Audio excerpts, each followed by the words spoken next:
Mga kabisnes naming minamahal, makikisuyo po kami. Naglalambing po kami sa inyo. Kung maaari po sana ay pakisuportahan natin Taong Gala. Pakisuportahan natin Taong Gala. Analisa Reality Vlog. Analisa Reality Vlog. Anime Reactors TV. Anime Reactors TV. Alminda Cariaga Mix Vlog. Alminda Cariaga Mix Vlog. Ma'am Fleurs Channel. Ma'am Fleurs Channel. PLC Katangay Vlog. PLC Katangay Vlog. Kalingap Turak. Kalingap Turak. Alright? Alright. Bira! Business baka samantalahin ko itong pagkakataon na to.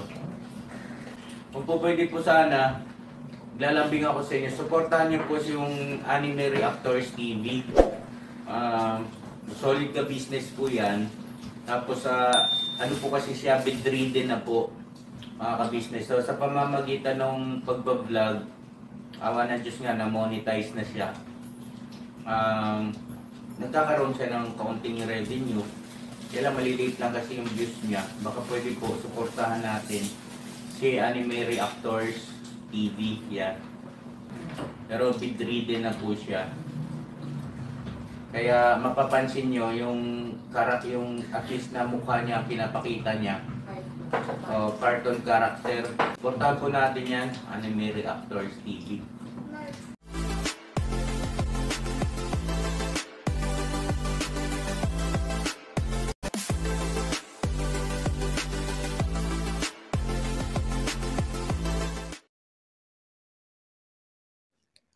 Hello guys, mapagpalang araw po sa ating lahat.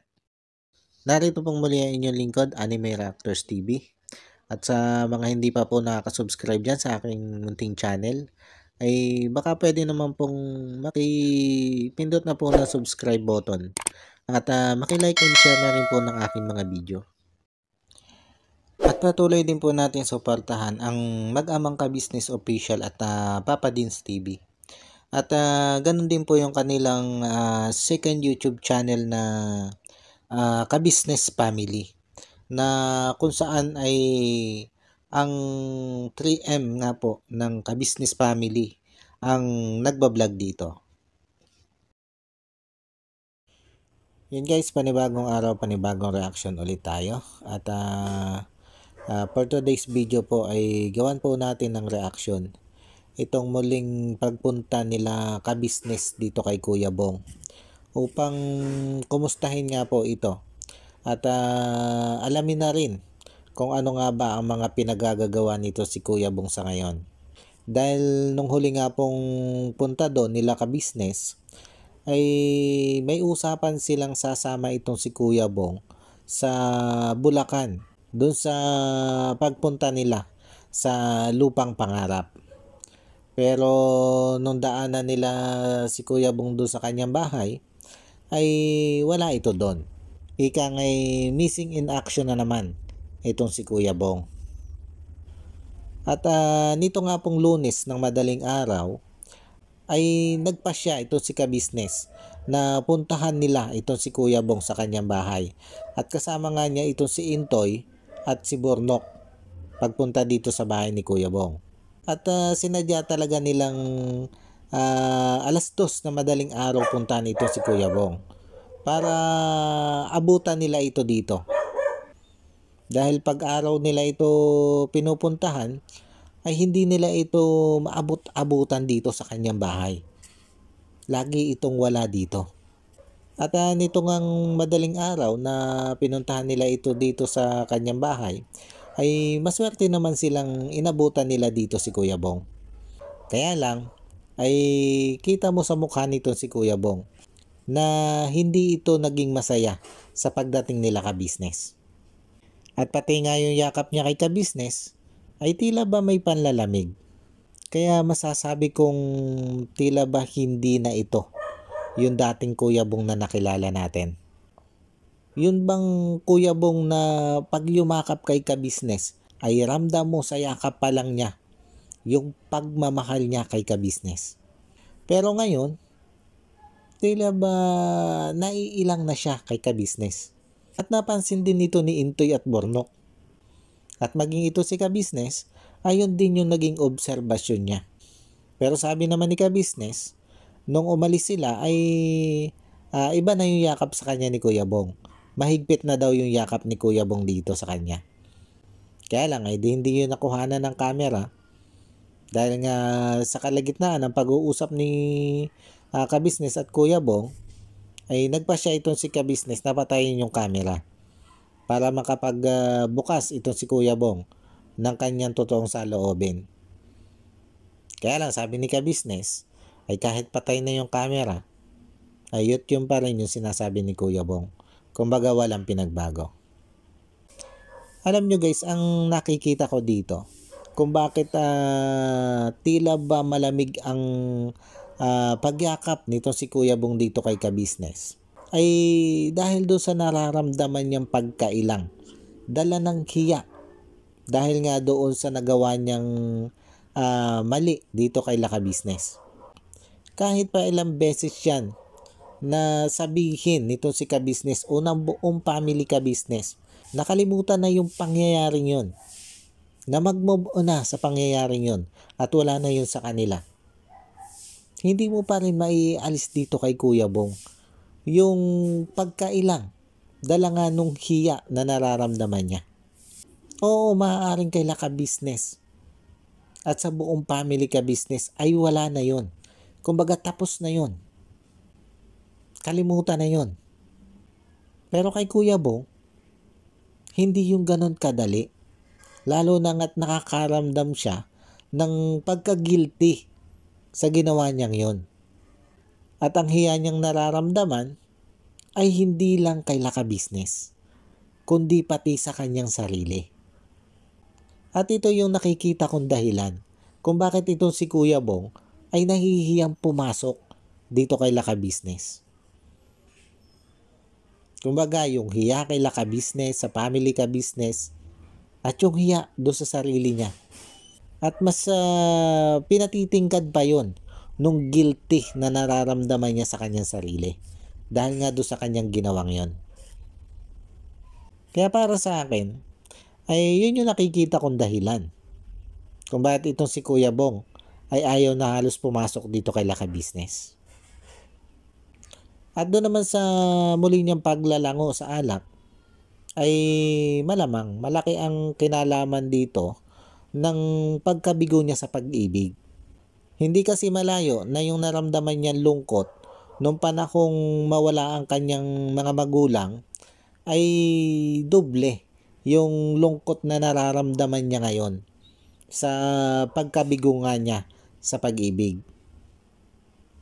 Lalo na nga doon sa isang naging ex niya na taga-ibang bansa na alam naman natin na talagang minahal ito ni Kuya Bong.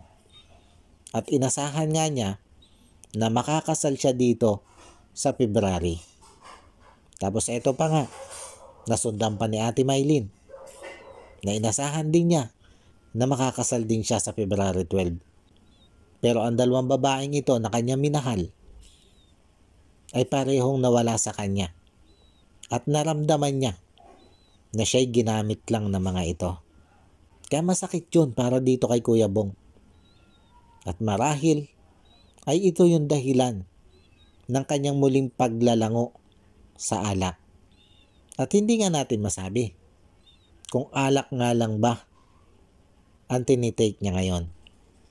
Dahil kapansin-pansin din naman talaga ang sobrang pangangayayat ngayon ni Kuya Bong. Kaya hindi natin masabi kung talagang sa alak lang siya nagpapakalango ngayon nang dahil nga doon sa kalungkutang kanyang nararamdaman. Kasi itong si Kuya Bong, nasanay ito o sanay siya. Naalak yung sandala niya sa oras ng kanyang kalungkutan. Dahil ito din yung naging sandala niya nung mawala yung kanyang mga magulang. Kaya kung hindi ito maaagapan nila ka-business, ay wala itong ibang patutunguhan kundi sa pagka-addict na naman ito sa pag-inom ng alak. At yun nga, maaaring hindi lang alak ang kanyang kaadikan. Kundi baka nga ito'y malulong din sa ipinagbabawal na gamot kung ito'y hindi maaagapan nila ka-business. Pero sabi naman ni ka-business ay gagawin niya ang lahat ng pwede niyang gawin para mapabuti lamang ito si Kuya Bong. Sukdulan nga daw na ibalik niya ito sa rehab kung kinakailangan. Mailayo lang itong si Kuya Bong sa posible nitong maging kapahamakan. Pero ayon naman dito kay ka-business, bago naman daw sila umalis doon sa bahay ni Kuya Bong, ay nangako naman daw itong si Kuya Bong na papasok na daw ito sa Lunes. At sana nga ay ito pa rin yan nito si Kuya Bong. Dahil kung patuloy lang siyang hindi papasok dito kay Laka Business, ay lalo lang niyang hindi mapapangibabawan yung nararamdaman niyang hiya dahil doon sa kanyang maling ginawa. Kaya sana lang talaga, sana'y makumbinsi na ito nila ka-business na muling pumasok. Dahil yun ang isa sa paraan para mapangibabawan niya yung hiyang nararamdaman niya dito kay Laka Business. Dahil yun nga, kung patuloy siyang lalayo kay Laka Business at hindi siya makikipag-entertain uli, hindi siya makikihalubilo, ay talagang mananatili yung hiya na yun doon sa kanyang sarili. At yun, hiya dito kay Laka Business. Pero kung makikipagsalamuha uli siya dito kay Laka Business at unti-unti niyang kalimutan kung ano man yung nagawa niyang mali, dahil nangako na naman siya na magbabago na siya at hindi na niya uulitin yung mga ganong pangyayari, ay utay-utay yan. Utay-utay ang mawawala at makakalimutan din niya ng tuluyan yon. At mababalik siya doon sa dati niyang pagkakomportable sa pakikisama dito kay Laka Business. Yun lang naman yung susi talaga para mawala yung hiya niyang yon. Yung makipag-entertain uli siya dito kay Laka Business. Yung pumasok siya para yun, mapangibabawan nga niya yung hiyang nararamdaman niya.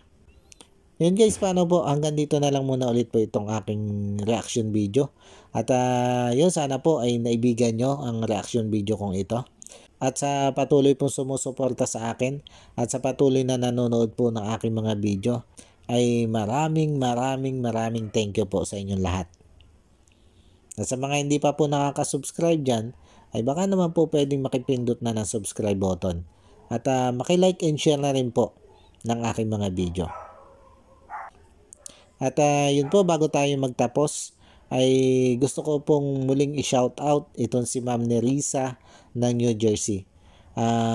Ma'am, shoutout po sa inyo. At maraming salamat po sa patuloy nyo pong pagsuporta at wala nyo pong sawang panonood sa aking mga ina-upload na video. God bless po sa inyo ma'am at ganun din po sa inyong buong pamilya at ingat po kayo lagi dyan. Anime Reactors, shoutout po. Suportahan natin yan si Anime Reactors TV. Yan, pakisupport po natin. Siya po ay isang bedridden na mga ka-business. Check nyo po yung kanyang YouTube channel, Anime Reactors TV. Siya po siyang bedridden na, ayan, kahit papano nakakagawa-gawa siya ng mga reaction video patungkol sa ka-business official. Suportahan po natin para kahit papano magkaroon siya ng revenue. May magamit siya sa pambili-bili man lang ng gamot. Ano po mga